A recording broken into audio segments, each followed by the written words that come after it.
Kenalkan, nama saya Ifti Hafina Habibatu Zahro, NIM 34. Di sini saya akan menerangkan tentang tahapan perkembangan pada remaja dan dewasa.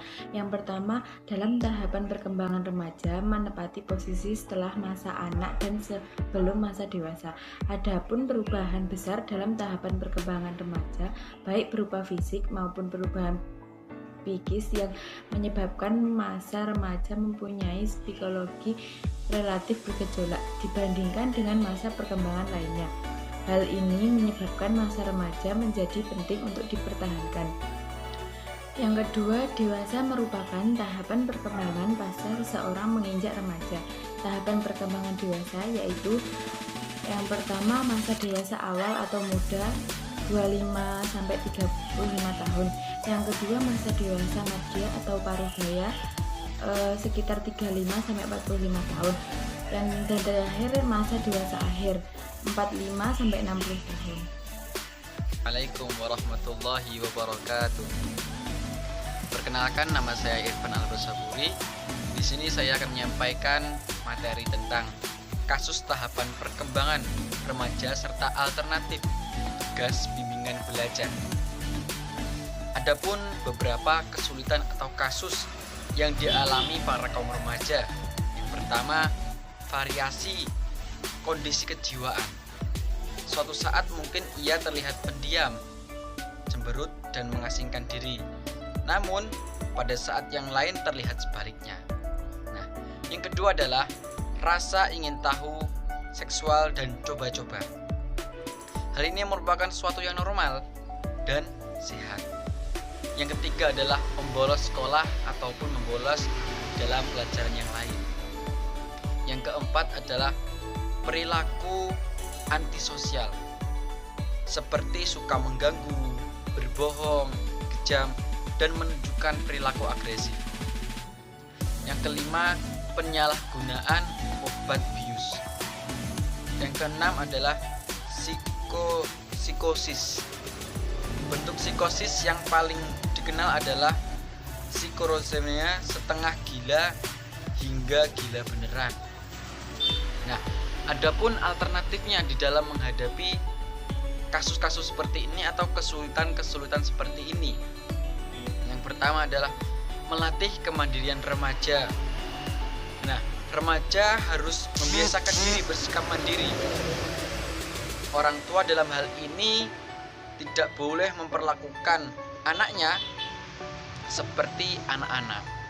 Yang kedua adalah membekali remaja dengan pengalaman-pengalaman seperti dalam kondisi kognitif, dan belajarnya remaja juga dapat berkembang dengan memperbanyak pengalaman. Yang ketiga adalah melakukan metode pembelajaran yang mengaktifkan remaja. Yang keempat, memperbanyak membaca buku.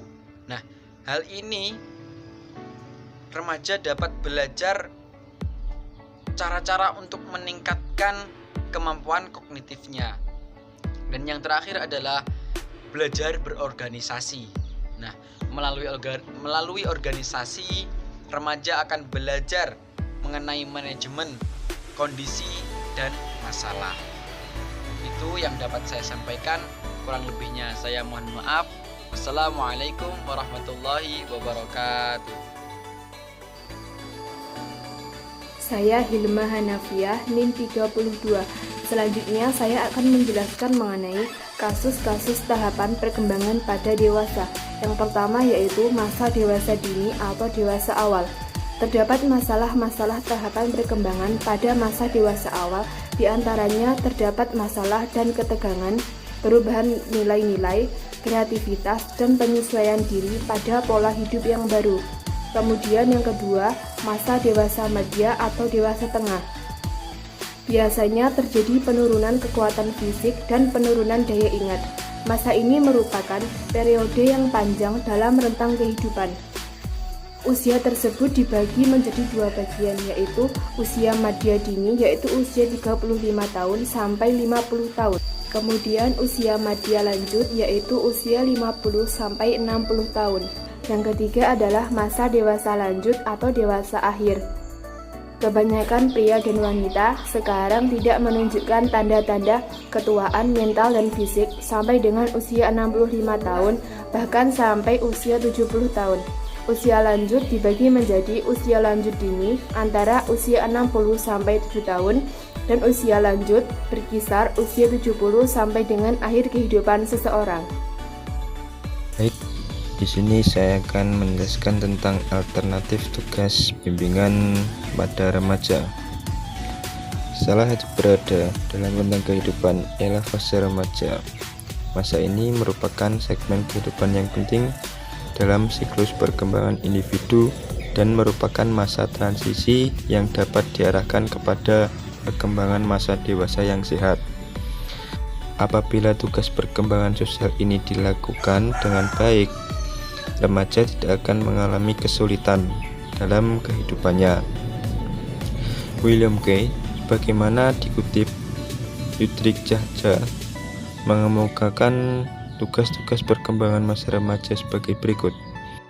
Yang pertama, menerima fisiknya sendiri, berikut keragaman kulitnya. Yang kedua, mencapai kemandirian emosional dari orang tua, tahu figur-figur yang mempunyai otoritas. Yang ketiga, mengembangkan keterampilan komunikasi interpersonal dan bergaul dengan teman sebayanya.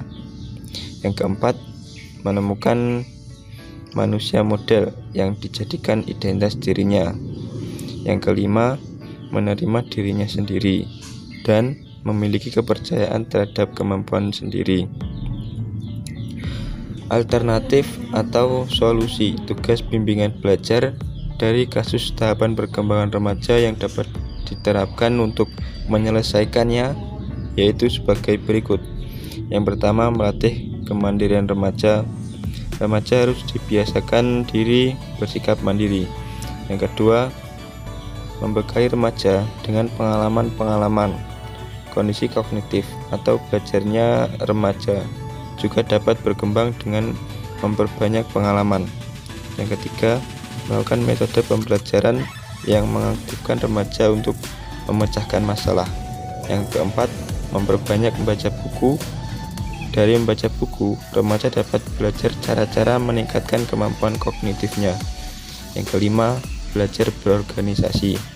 Melalui organisasi, remaja akan belajar mengenai manajemen kondisi dan masalah.